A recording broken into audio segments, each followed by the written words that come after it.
of all of the Siyum and the Torah and the Tefillah and the Simchas that happen here. So I'm mishtatef by being within Daled Amos. And perhaps within that highlight two elements. We know of the Rambam, and Bifrat, in this setting, you're aware of his major Uvda, his major Sefer, the Mishnah Torah, his putting together of all of halacha, both those that are negea bisman hazeh and those that are not. Unlike the Shulchan Aruch, he has covered all the halachas within this Sefer. But interesting to note, this is the only one of the Rambam Sforim that was written by him in Lashon Kodesh. All of the others, the Hersh Mishnayos, the Moreh Nevuchim, his famous Igaros, his Trubus, all of the answers that he gave to the questions that came to him from all over, was all in Arabic. Now, it was in what we would call today Judeo-Arabic, meaning he used the letters of the Aleph base, but the language was Arabic. So if you'd say Salam, he would write I don't know how they write this, Samach Lamed Mem, Samach Lamed Ayin Mem, Aleph Mem, Beisach Nesh, but he was writing using the letters of the Aleph base, but written in Arabic. For halacha, though, you needed absolute clarity. And therefore, it had to be written in Lashon Kodesh, the only one. Now, he was writing, he was born in Spain, in Cordoba, probably in 1138, maybe 1135, sometime in that Tkufa. And he, B'meshach Hazman, he ended up in Morocco. And then, for a very, very short Tkufa, came to Eretz Yisrael, very short, a matter of months. His father was still alive at the time, and they moved to Eretz Yisrael, but there was nothing there.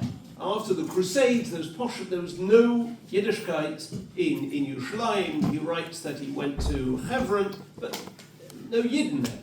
So he goes down to Egypt.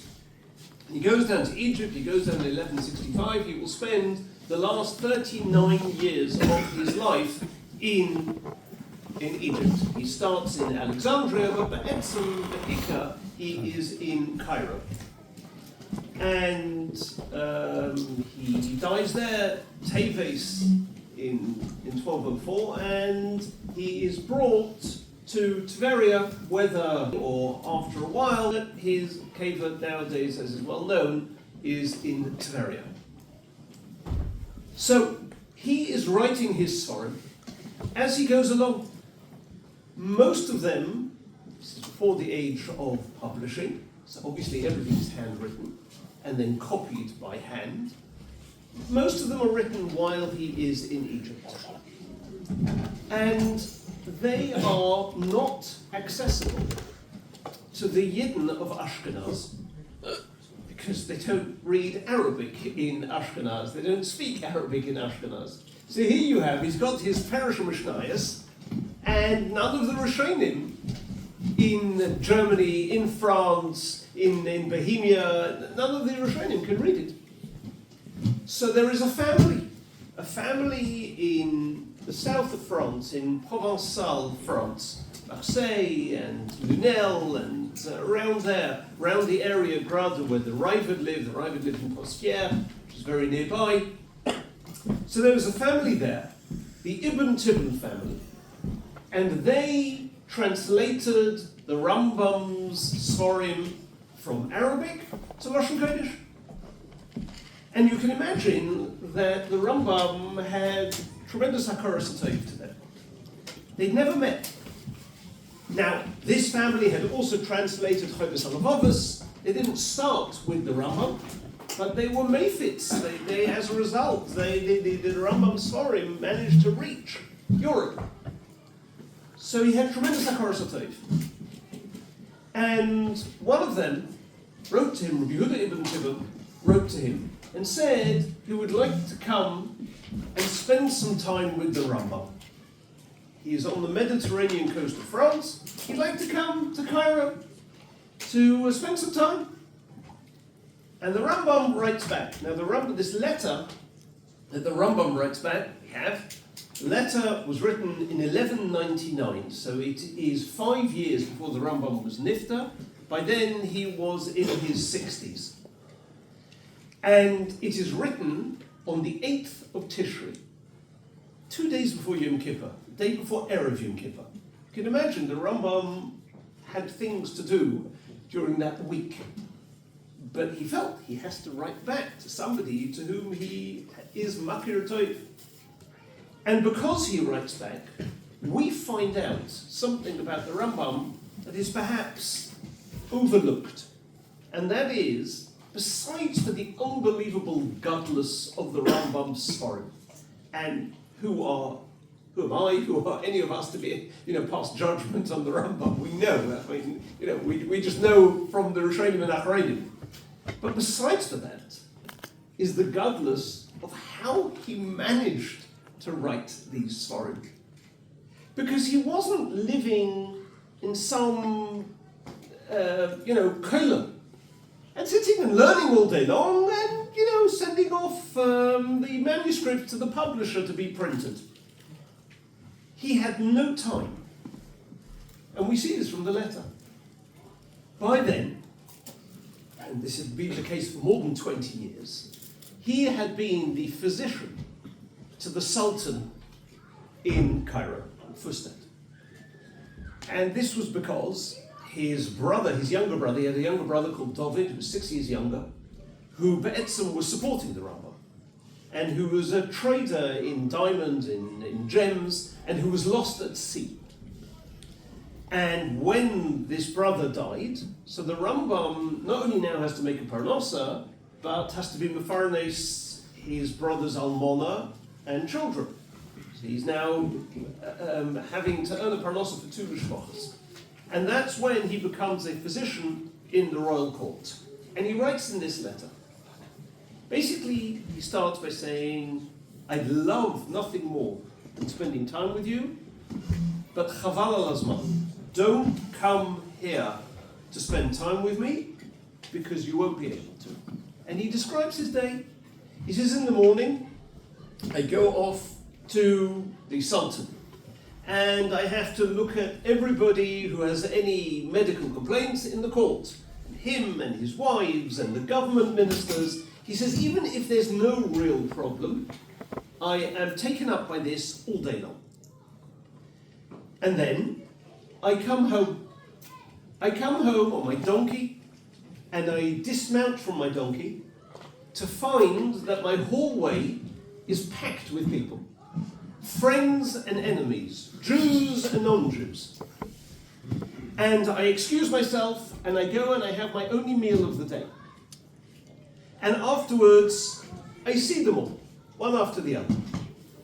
And then, by then, he says it's late at night, then I have to respond to all the letters that have been coming into me from all over.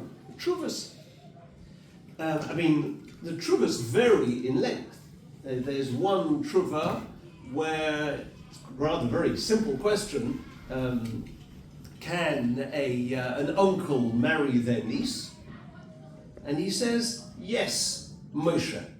That's the entire truva. We still have it. It's written on the back of the question itself. Some obviously more complex, longer. And he says, therefore, during the week, no one can speak to me in Torah. On Shabbos, when I'm with the Kehillah, that's the one and only opportunity. So you're going to schlep all the way from Marseille, from wherever, to Cairo. It's not kedai. It's not worth it. We won't have time. But the Rambam wrote these Sforim under these circumstances. It's unbelievable. And it's not only the Sforim, and it's not only the Truvas. There is Igeres Tamar, where the Jews in Yemen were being placed under different types of pressures. One pressure was that they were given the choice of converting to Islam, and then there was a Jew who set himself up as the leader. There were all sorts of pressures. And Igeres Taimon isn't simply, 3 paragraphs. Igeres Taimon is a contrast, it's a small sefer in its own right. And he wrote it in order to convince the Yidden in Yemen that it is mutter temporarily to convert to Islam and then either leave the country or hope that times will change and that the decree will change. And the Maisa, that's what happened in Yemen. The decree changed, and in Hakara, the Taimani Jews adopted the Rambam as halacha l'maisa, not the Shulchan Aruch. Hence, when Rav Kapach came to Eretz Yisrael, the Hersh comes from him because this was their halacha l'maisa. So he does all of these things, having absolutely no time to do kamat any of them. That is mamash the godless of the Rambam. And he was also dealing with all the needs. At a certain stage, he was virtually the president of the Yidden in Egypt, and he's dealing with all matters of state. And he's dealing with the Kroim. There are many Karaites. There were 2 Tkufis when the Kroim made a big sort of a public nuisance of themselves. One was in the time of Rav Yugon, a couple of hundred years earlier, and one was in the times of the Rambam. Interessant is one tshuva of the Rambam. The Rambam was asked, how do we treat these Kroim? Kroim were Yidden who believed in Hersh b'chsav, but not at all in Hersh b'al peh. Not Shas, and not the Goinim, and not the early Rishonim, just the Hersh b'chsav. How do we treat them? And the kasha was, the question was asked with specifics. Can we give them bris milah and Shabbos? Are we mavaka chayla? Do we bury their dead? Now the first of those 3, giving a bris and Shabbos, the stakes are very, very high. On the one hand, if it's a mitzvah d'oraisa, it overrides, if it's bismanai and if it's a natural birth, right, and it overrides all of the potential malachas. If it's osa, then it's at least minimally impossible to carry out bris milah without 2 isuri d'oraisa. So these are extremes. The answer makes a very big difference. The answer of the Rambam is very, very interesting. It says it depends. It depends how these Kroim react towards what were called at the time, we call them Orthodox Jews nowadays, in the time they were called Rabbinite Jews. Depends. If it is a case of, I live my life, you live yours, Beseder. Then he says, mitzvah to carry out bris milah on Shabbos, and to be mevakachayla, etc. But if they are melagleg al divrei chachamim, if they mock the chachamim, frat the chachmei haTalmud, then it's osa. That was the dividing line for the Rambam between whether you do or do not embrace them. And it's interesting because the Kroim in different places had very different relationships with the Orthodox. In Egypt, we see that they actually had a much closer link. They were in business together. We find sometimes that marrying each other, whereas places like Lithuania, it was very different. They often were at complete odds. But all of this the Rambam has to do. All of this he's taking into account. Because the answer to this particular question about the Kroim is not one where you look it up in a Gemara. You have to know where they're holding. You have to know what he's doing. You have to be aware of what's happening. And all of this the Rambam manages in less than 70 years. All of the Sorim, all of the Truvas, all of the Igoris, all of the statesmanship, all of the Mesiras Nefesh, that was all part of the Rambam. So when we open a Sefer we have to appreciate the godless of the Rambam in his Torah. What we also have to do is be aware and understand of how it came into being, and that itself is Maval al-Rabbi.